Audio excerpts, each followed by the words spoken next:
When I've worked in Smartsheet with users of all skill levels, I have found that many of the users that have just started out think that they know everything there is with Smartsheet.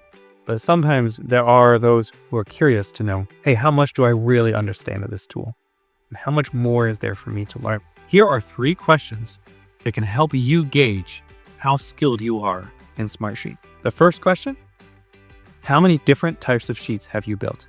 Not how many sheets you have built, because somebody can make a great template and save it as many times. Someone can also make a really powerful sheet that is handling so many scenarios. That's not a really good practice.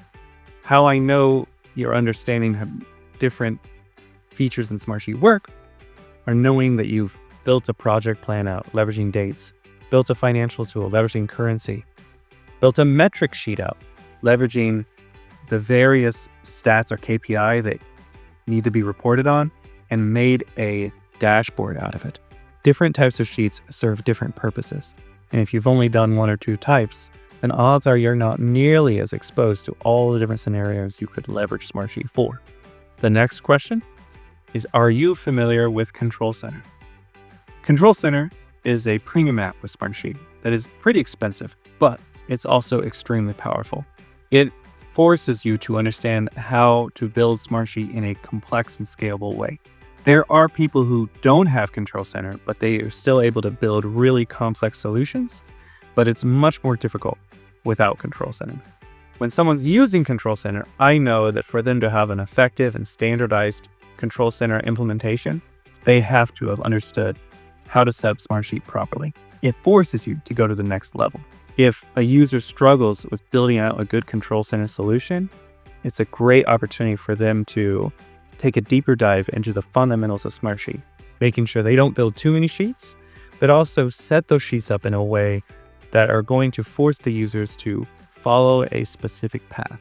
When you build a Control Center implementation incorrectly, you can create the Wild West, generating many extra sheets and having your users add many extra columns and random scenarios. Now, it's okay for a user to customize their sheets, but it's really important that with Control Center, you're able to make sure everybody's following similar rules for KPI and reporting purposes.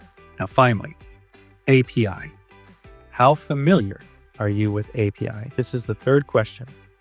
And how I see it really is that doing sheets, building out small solutions is really like elementary school or middle school. Building complex solutions like Control Center are like high school, and college is API. Now, it doesn't mean you have to necessarily code, but you need to understand, how does API interact with a solution? What could I do with the API to augment my solution well? Right now, there are so many neat features that the API is able to do with your sheets, move attachments, export even more than the current features allow. Yet so many users don't mess with this. And so I believe that skill level to be very powerful today. And AI is able to help with that as well. One has to be careful though, because it's easy to trust AI, as people say, vibe coding. And you have to be very careful to make sure that when you're using the API, that you're keeping the area very controlled and testing everything out thoroughly. You don't want to accidentally delete your sheets or do something that you didn't plan. So understanding what you're implementing with the AI and using code is crucial. If you have any thoughts or comments on the questions I provided below, please reach out or comment below. Thank you, and don't forget to subscribe.